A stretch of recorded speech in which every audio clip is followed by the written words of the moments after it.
The cream-colored envelope sat innocently on my doorstep, but something about it made my stomach twist.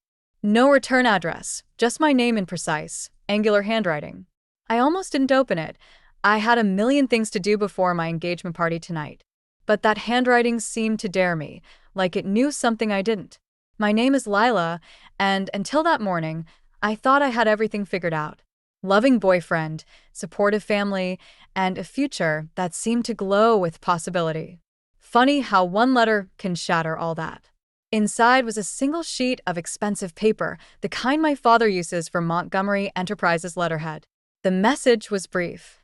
Your perfect life is built on lies. By the time I'm done, everyone will know what the Montgomerys really are. Starting tonight. I read it 3 times, my hands shaking more with each pass. The threat wasn't what scared me. We dealt with cranks before. It was the paper. Only executives at my father's company had access to that letterhead. This wasn't some random person. This was someone who knew us. My phone buzzed. Jake's face lit up my screen, probably calling about last-minute party details. I let it go to voicemail. Instead, I called my father's private line. Lila. He answered on the first ring. I was just about to call you. Dad, I got a letter. Come to the office. Now. His voice had that edge I hadn't heard since the merger crisis 3 years ago. Use the private elevator. The drive to Montgomery Enterprises felt surreal. Downtown gleamed in the morning sun, all glass and promise, while my mind raced through possibilities. Who would want to hurt us? Why now? Security waved me through to the executive parking level. The private elevator opened directly into my father's office suite, where I found him standing at his floor-to-ceiling windows, hands clasped behind his back. Show me the letter, he said without turning around. I placed it on his desk. He glanced at it, his face tightening. There's more. What do you mean?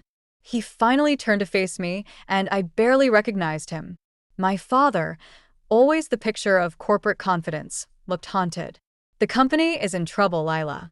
Serious trouble. Someone's been embezzling funds, millions of dollars, and covering their tracks for years. The SEC is investigating. That's impossible. You run everything by the book. ¿Y tú, Tidit? He sank into his chair. But someone's been very clever. And now they're threatening to expose everything right when we're most vulnerable. My engagement party. Of course. What better time to destroy a family's reputation than when all eyes would be on us? We have to cancel the party, I said. No. His response was sharp. That's exactly what they want. We show weakness now, and it's over. The party goes on. Your mother's already at the venue overseeing setup. My phone buzzed again. Jake. I silenced it. Dad, who would do this? Who has access to? A knock interrupted us. His assistant poked her head in. Sir, the board is waiting in the conference room. He stood, straightening his tie. Lila, go home. Get ready for night. Act normal. I'll handle this. But, trust me. He gripped my shoulders, something he hadn't done since I was a kid. Whatever happens, remember that everything I've done has been for this family. Something in his words sent a chill through me. There was more he wasn't telling me. As I rode the elevator down, another text came through. Not from Jake this time, but an unknown number. Ask your father about Project Phoenix. Ask him what really happened to David Chen. I'd never heard of Project Phoenix. But David Chen, that name I knew. He was my father's former partner who disappeared 5 years ago.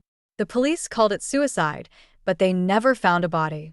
The elevator doors opened to the lobby, and I stepped out into a world that suddenly felt like quicksand beneath my feet. In 12 hours, my engagement party would begin, and someone was planning to burn my family's legacy to the ground. The engagement party was a disaster. Not because of any dramatic revelations or public scandals. Those would come later. No, it was the silence that killed me.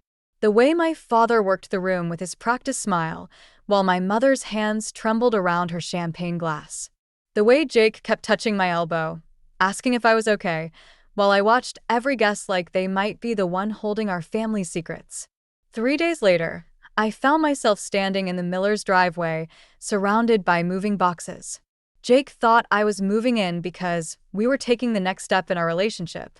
The truth was, I couldn't breathe in my own house anymore. Every corner held whispers of Project Phoenix and David Chen. "Let me help with those," Jake said, grabbing the heaviest box from my car. His parents stood in the doorway of their modest two-story home, Tom with a welcoming smile, Nancy with something harder in her eyes.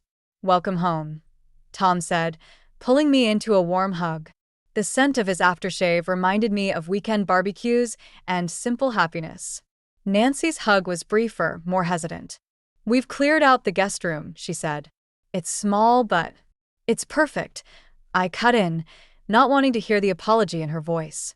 The Miller's house might be a quarter the size of my family's estate, but it felt more honest somehow. That evening, as I unpacked my clothes into the tiny closet, my phone buzzed with another text from the unknown number. "Your father's not the only one with secrets. Ask Jake about Sarah." I deleted it immediately. These mind games weren't going to work. Jake was the one solid thing in my life right now. Dinner was a quiet affair until Nancy cleared her throat. "So, Lila, will you be going back to work at Montgomery Enterprises?" "I'm taking some time off," I said, pushing peas around my plate. "Family emergency." "Of course," she said, her fork scraping against the plate. "Family is everything to the Montgomerys, isn't it?" "Mom," Jake warned, "I'm just making conversation." But her tone said otherwise. "It must be nice, having that luxury. Taking time off whenever you need to." Tom reached for her hand. "Nancy." "No, it's fine," I said. "You're right. I'm very fortunate." The words tasted like ash in my mouth. Later that night, I couldn't sleep. The guest room felt too small, too unfamiliar. I crept downstairs for water and froze when I heard voices from the kitchen. "Can't just pretend everything's normal," Nancy was saying. "Have you seen the news? Montgomery Enterprises is under investigation. What happens when it all falls apart?" "That's not Lila's fault," Jake replied. "No, but she's part of it. And now she's here, bringing all of that into our home. I don't want you getting dragged down with them." "I love her, Mom." "Love won't protect you from scandal. Ask Sarah." The glass nearly slipped from my hand. Sarah. The same name from the text. "That was different," Jake said, his voice tight.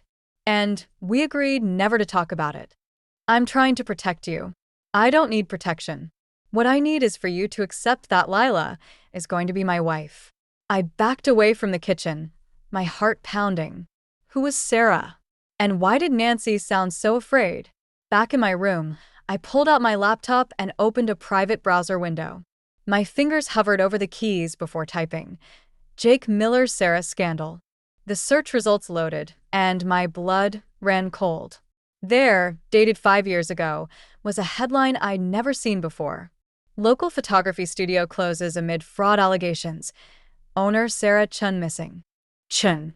The same last name as my father's missing partner. My phone lit up with another text. "Now you're asking the right questions. Want to know more? Meet me tomorrow. Alone." Below was an address and a time. I should have deleted it. Should have told Jake or my father. Instead, I found myself typing back a single word. Yes. Through the thin walls, I could hear Nancy and Jake still arguing downstairs. About me. About secrets. About protection. They had no idea I was about to blow everything wide open. The coffee shop where I was supposed to meet my mystery contact was exactly the kind of place Jake would love, all exposed brick and vintage cameras on the walls. I arrived 20 minutes early, chose a corner table, and waited. Every time the door chimed, my heart jumped. At exactly 10 o'clock, a woman walked in. Tall, elegant, with dark hair pulled into a severe bun. She locked eyes with me immediately and smiled. Not a friendly smile, more like a cat who'd found a particularly interesting mouse. "Hello, Lila," she said, sliding into the seat across from me. "I'm Sarah Chen." My mouth went dry. "You're supposed to be missing." "Missing is relative. I prefer to think of it as strategic relocation." She stirred her coffee slowly. Just like your father's partner, my uncle David, strategically relocated 5 years ago. Before I could respond, my phone buzzed. Jake. I silenced it. Ignoring your fiancé? Sarah's smile sharpened. Does he know you're here? What do you want? To warn you. You're about to marry into a family with secrets that make your father's embezzlement scandal look like a parking ticket. The Millers are good people. Sarah laughed, but there was no humor in it. Jake never told you about our photography studio, did he? About what really happened to all that investment money? My phone buzzed again. This time a text. Where are you? We need to talk. Important. 5 years ago, Sarah continued, Jake and I had a dream. A high-end photography studio. Your father was one of our investors through a shell company, of course. But the money disappeared. Along with evidence that could have implicated both our families in something much bigger. You're lying. Am I? Ask Jake about the offshore account. Ask him why Nancy is so desperate to keep you away. She stood up. Oh, and one more thing. Check your father's calendar for March 15th, 5 years ago. The day both David Chen and the studio's money vanished.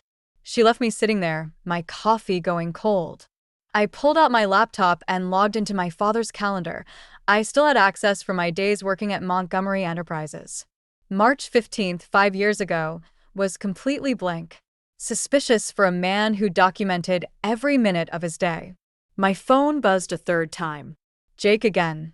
Nancy told me about last night. About you searching for Sarah. Please come home. I can explain everything. Home. The word felt hollow now. I packed up my things and drove, but not to the Miller's house. Instead, I found myself parking outside Jake's photography studio. The place he'd built from scratch after starting fresh, his words, 5 years ago. The studio was closed on Mondays, but I had a key. Inside, everything looked normal. Pristine. Professional. Until I noticed the woman's coat draped over a chair in his office. Designer. Expensive. Not mine. Lila. I spun around. Jake stood in the doorway, looking exhausted. Behind him was a woman I'd never seen before, wearing clothes that matched the coat. It's not what you think, he said quickly. Really? Because I think you've been lying to me. About Sarah, about the studio, about everything. I was trying to protect you. Funny. Your mother said the same thing about protecting you. I grabbed the coat off the chair. Who is she, Jake? The woman stepped forward. I'm Jennifer Chen, Sarah's cousin, David's daughter. The room seemed to tilt. Why are you here? Because, Jake said, his voice cracking, we're trying to fix what our families broke. Before someone else does it for us. My phone buzzed one final time. Another unknown number. Now you know who to trust. Or more importantly, who not to. Time to choose a side, Lila. Your father's board meeting is tomorrow. Things are about to get very interesting. I looked at Jake, at Jennifer, at the pristine studio built on lies. Tell me everything, I said. No more protection. No more secrets. Jake closed the door. It started 5 years ago with Project Phoenix. The truth, when it finally came, would change everything. But first, I had to survive hearing it. Project Phoenix wasn't just about money. As Jake and Jennifer laid out the truth, I felt the floor disappearing beneath me. The photography studio had been a front, a way to launder money from Montgomery Enterprises through seemingly legitimate art purchases. My father and David Chen had orchestrated everything, using Jake's dream as cover. Sarah figured it out, Jennifer said, spreading documents across Jake's desk. That's why she disappeared.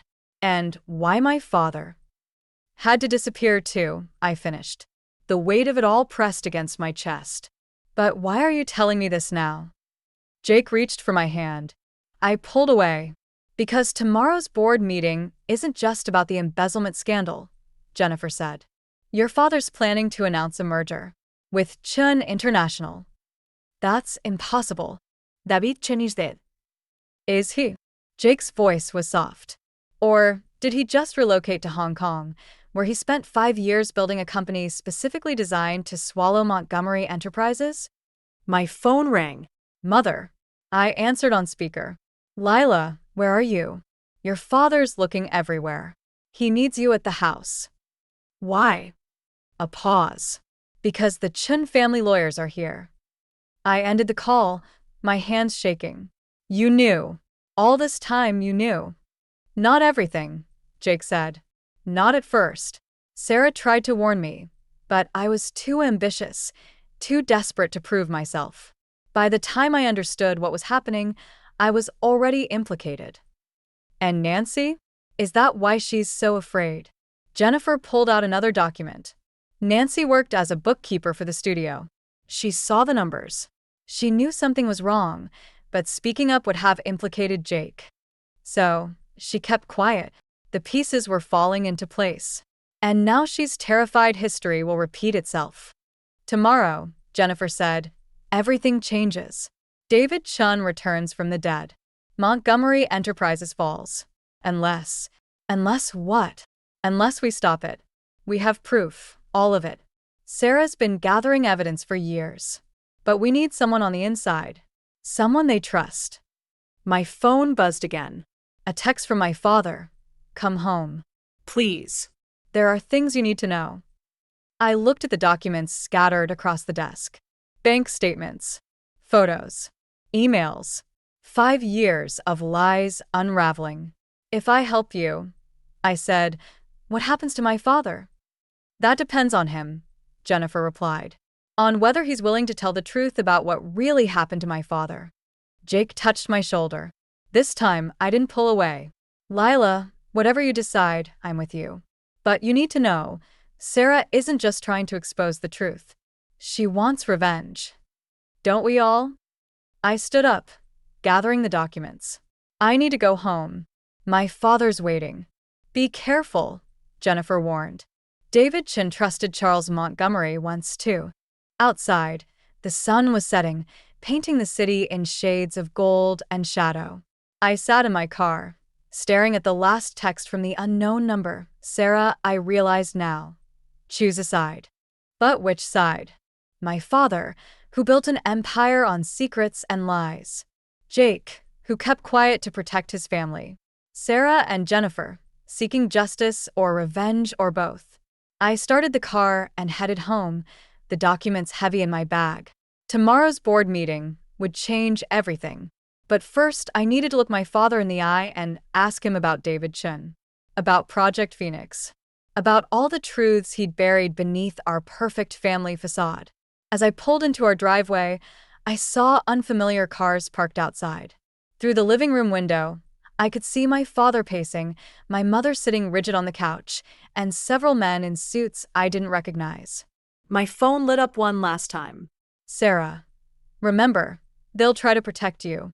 But protection is just another word for control. I grabbed the documents and stepped out of the car. It was time to choose a side. My side. After the confrontation with my father, I returned to the Miller's house in a daze. The meeting had gone exactly as Sarah predicted. My father tried to protect me with carefully crafted half-truths about David Chen's unfortunate breakdown. But his eyes kept darting to my bag, where the documents felt like they were burning a hole through the leather. The house was dark except for the kitchen light. I found Nancy sitting alone at the table, a manila envelope in front of her. Couldn't sleep either? She asked. Long night. I moved to the coffee maker, but she stopped me. Sit. Please. Something in her voice made me comply. She pushed the envelope toward me. I found these in Jake's old darkroom. From 5 years ago. Her hands trembled slightly. I should have shown them to you sooner. Inside were photographs, dozens of them. My father with David Chen. Late-night meetings at the photography studio. Exchanges of briefcases. And in the background of several shots, a younger Jake, watching through his camera lens. He was so proud, Nancy whispered, getting hired to document Montgomery Enterprises' corporate events. He thought it was his big break. Until he saw too much. She nodded. Sarah tried to warn him. When she disappeared, I thought. She swallowed hard. I thought they might come for him next. My phone vibrated. Sarah, ask her about the safety deposit box. I looked up sharply. Nancy's face had gone pale. How long have you been in contact with Sarah? I asked. Before she could answer, we heard the front door open. Jake's voice called out, "Mom? Lila?" Nancy grabbed my wrist. "Whatever you decide, remember, some secrets protect more than just the guilty." Jake appeared in the doorway, looking between us. "Everything okay?" "Fine," Nancy said quickly, too quickly. "Just girl talk." I gathered the photos, my mind racing. "Actually, Jake, I need to ask you something. About a safety deposit box."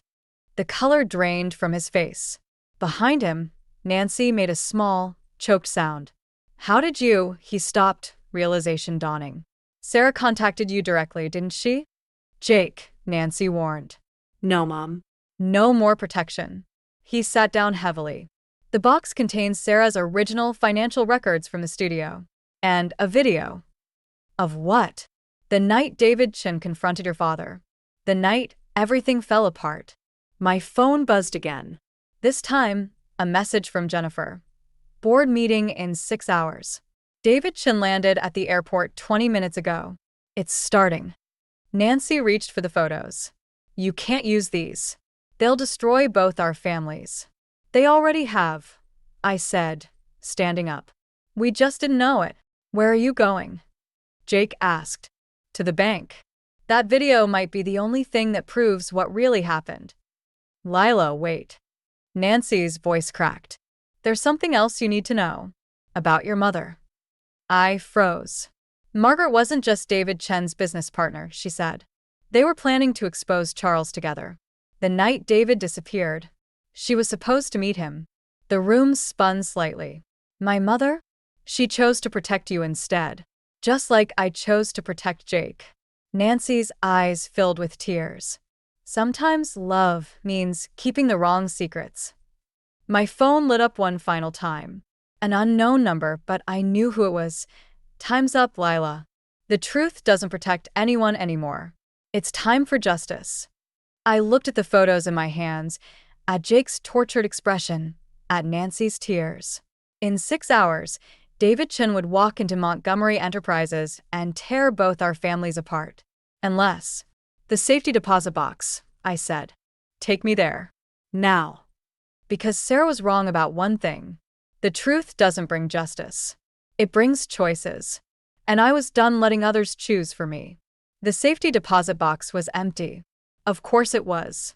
I stood in the bank's private viewing room, staring at the void where our salvation should have been, while Jake paced behind me. "Sarah must have moved it," he said. Or maybe this was all part of their plan." I slammed the box shut. "Get us running in circles while David Chen takes everything." My phone buzzed. "Jennifer, where are you?" "Board meeting in 30 minutes. Then another message from Sarah. "Did you really think I'd leave evidence sitting in a bank? Check your mother's study. 3rd drawer, false bottom. She's been keeping secrets longer than you know." I showed Jake the message. His face hardened. "This feels wrong. Everything feels wrong." I checked the time. "The board meeting starts soon. You should go home." "Lila." "I mean it, Jake. Whatever happens next, I don't want you involved." He grabbed my arm as I turned to leave. "Stop trying to protect me. That's exactly what got us here. Everyone protecting everyone else until we're all drowning in secrets." Before I could respond, both our phones chimed. A news alert. "Breaking. David Chen returns. Montgomery Enterprises facing hostile takeover." "I have to get to my mother's study," I said. The drive home was a blur. The house was empty. Everyone would be at the office for the board meeting. I ran upstairs to my mother's study, my hands shaking as I pulled open the 3rd drawer. The false bottom lifted easily. Too easily. Inside was a single USB drive and a handwritten note in my mother's elegant script. "Lila, if you're reading this, I failed. I couldn't stop what your father started. But maybe you can finish what David and I tried to do. Just remember, the truth isn't always what it seems. Love, Mom." My phone rang. "Sarah, did you find it?" she asked. "Yes." Good. "Now listen carefully. In 10 minutes, David Chen will present evidence of Charles Montgomery's crimes to the board. Unless." "Unless what?" "Unless you bring that drive to me instead." Meet me at the photography studio. 5 minutes. I looked at the drive in my hand. Why should I trust you? Because I'm the only one who knows what's really on that drive. And believe me, it's not what you think. The studio was dark when I arrived. Sarah stood by Jake's old darkroom, her silhouette sharp against the window. The prodigal daughter arrives, she said, turning, with Mommy's little insurance policy. I held up the drive. Tell me what's on it. The truth about Project Phoenix. About why your mother really chose to stay quiet. About what Jake saw that night through his camera lens. Stop playing games. She smiled, but it didn't reach her eyes. You want games? Check your phone. A new message waited. A video clip. Security footage from 5 years ago. The photography studio. My father and David Chen arguing. Then my mother entering the frame. The timestamp matched the night David disappeared. Keep watching, Sarah said softly. I did. And everything I thought I knew crumbled. My phone buzzed again. Jake, don't trust her. Nancy just told me everything. Sarah's not who you think she is. But it was too late. I looked up from the phone to find Sarah holding a gun. The drive, she said. Now. You're not doing this for justice, I realized. This isn't about protecting anyone. No. She stepped closer. It's about making everyone pay. Your father. Your mother. Jake. Everyone who chose silence over truth. My phone lit up one final time. A message from an unknown number. The board meeting starting. Time to choose, Lila. Your family's legacy or the truth. Sarahes gandite wafer. The drive. I looked at the USB in my hand, at the gun pointed at my chest, at the frozen image of my mother on my phone screen. 5 years of secrets and lies, all leading to this moment. You want the truth? I said. Here it is. I made my choice. And everything exploded. The boardroom erupted into chaos when I burst through the doors, Sarah right behind me with her gun. David Chen stood at the head of the table, my father at the other end. My mother sat between them, her face ash-white. Nobody move, Sarah commanded, but her hand was shaking. The USB drive felt heavy in my pocket. Sarah, David Chen said softly, this wasn't the plan. Plans change. She gestured with the gun. Show them, Lila. Show them what Margaret Montgomery has been hiding all these years. I pulled out the drive, but instead of handing it over, I held it up. First, tell them who you really are. Tell them why you're really here. Her eyes narrowed. You don't know anything. I know you're not Sarah Chen. I turned to David. Tell them. Tell them about your real daughter. The room went silent. David's composed facade cracked slightly. The real Sarah Chen died 5 years ago. I continued. The night of the confrontation. She wasn't just documenting the corruption. She was trying to stop it. And someone in this room killed her. My father stood up. Lila, that's enough. Sit down. Not Sarah snapped, her gun now trained on him. Let her finish. The woman holding the gun is Karen Chen, I said. Sarah's cousin. And she's not here for justice. She's here for revenge. Karen's laugh was bitter. Smart girl. But you're missing one detail. She nodded to David. Tell them, Uncle David. Tell them who really killed Sarah. My mother's chair scraped back. I did. The confession hung in the air like smoke. Karen's hand steadied. Mom, I whispered. Why? Because Sarah discovered something worse than embezzlement. She looked at my father, then David. She found Project Phoenix's real purpose. Money laundering was just the surface. They were funding something much darker. Human trafficking karan spat. Through art purchases. Clean money for dirty secrets. I pulled out my phone, clicked play on the video I'd discovered on the drive. Security footage showed Sarah confronting my mother that night, showing her evidence. The argument. The struggle. The accident that sent Sarah falling.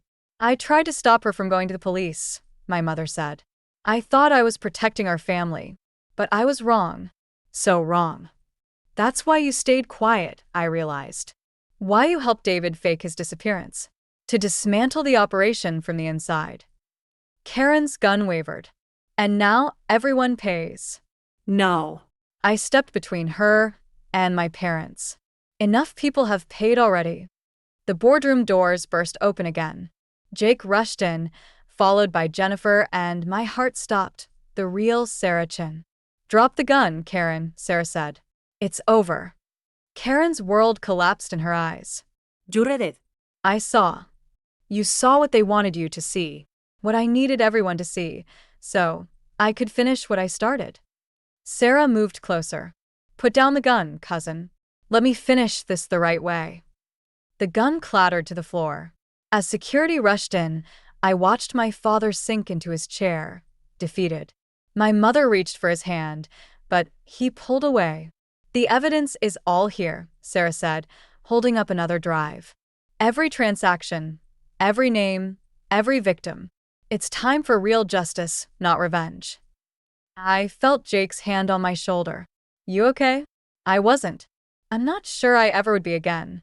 But as I watched the truth finally emerge, watched my father being led away in handcuffs, watched my mother's quiet strength as she prepared to face her own consequences, watched Sarah embrace her cousin, I understood something. Sometimes protection means letting go. Sometimes justice means facing the truth, no matter how much it hurts. And sometimes love means choosing neither revenge nor protection, but something harder: forgiveness. I took Jake's hand and squeezed it. We had our own truth to face, our own choices to make. But for now, in this moment, it was enough to know that the real story was finally being told. And this time, everyone would listen.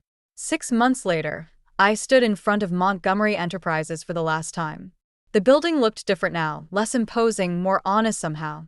The company's new name would be unveiled today: Phoenix Foundation, dedicated to supporting trafficking survivors. My mother waited by the entrance, elegant even in her ankle monitor. House arrest suited her better than prison, and her testimony had helped bring down the entire network. "Ready?" she asked. I nodded, though ready wasn't quite the right word. How do you get ready to say goodbye to everything you thought you knew? Inside, Sarah Chen was directing the press conference preparations. She caught my eye and smiled. We developed an unexpected friendship in the aftermath, bonded by the weight of secrets we'd both carried. "Your father asked to see you," my mother said softly. Before the announcement, I found him in his old office, now Sarah's. He looked smaller somehow, his designer suit replaced by something simpler. "Prison changes people," they say. "Sometimes for the better." "The company's in good hands," he said, looking out the window. "Sarah has a vision I never had. Redemption instead of profit. Is that why you wanted to see me?" He turned, his eyes tired but clear. No. "I wanted to tell you I understand now. Why you chose truth over protection. Why your mother did too, in her own way." "Better late than never," I said, but without bitterness. We'd moved past that. My phone buzzed. "Jake. At the airport. Paris assignment confirmed. Last chance to change your mind." I smiled but didn't respond. Jake and I had found our own kind of truth in the end. Not the forever kind we'd planned, but something equally valuable: the courage to let go, to grow separately instead of breaking together. The press conference was starting. As Sarah announced the company's transformation, I studied the faces around me. Nancy Miller, no longer afraid, sitting beside Tom. Jennifer Chen, working with Sarah to rebuild their family's legacy. Karen, beginning her own journey toward healing in a rehabilitation program. My mother squeezed my hand as cameras flashed. Tomorrow, I'd start my new job at a small nonprofit, helping families torn apart by trafficking rebuild their lives. It wasn't the future I'd imagined, but it felt right. After the ceremony, I found a letter on my desk. No return address, but I recognized the handwriting, the same angular script from that first threatening note that started everything. Inside was a single photograph, me at 18, laughing with my father at a company party. On the back, Sarah had written, "Sometimes the greatest act of love is letting go of who we thought we had to be." My phone buzzed one last time. An unknown number, but this time I wasn't afraid to answer. "Hello." Miss Montgomery? A young woman's voice, shaking slightly. My name is Emma. Sarah Chen gave me your number. She said you might understand. About family. About starting over. I looked at the photograph in my hand, then out at the city skyline where my father had once stood plotting empires. Yes, I said. I understand completely. Would you like to meet for coffee? Because that's the thing about truth. It doesn't end with exposure. It begins there. Every revelation is just the start of another story, another chance to choose between protection and honesty, between revenge and redemption. I gathered my things, ready to leave Montgomery Enterprises behind forever. But as I reached the elevator, my mother called out, Lila, are you sure about this? I thought about Jake in Paris, chasing his dreams. About my father finding humility in consequences. About Sarah and Jennifer rebuilding from truth instead of lies. Yes, I said. For the first time in my life, I'm absolutely sure. The elevator doors closed on my old life, and I smiled. Some people might call it a happy ending, but I knew better. It wasn't an ending at all. It was a beginning.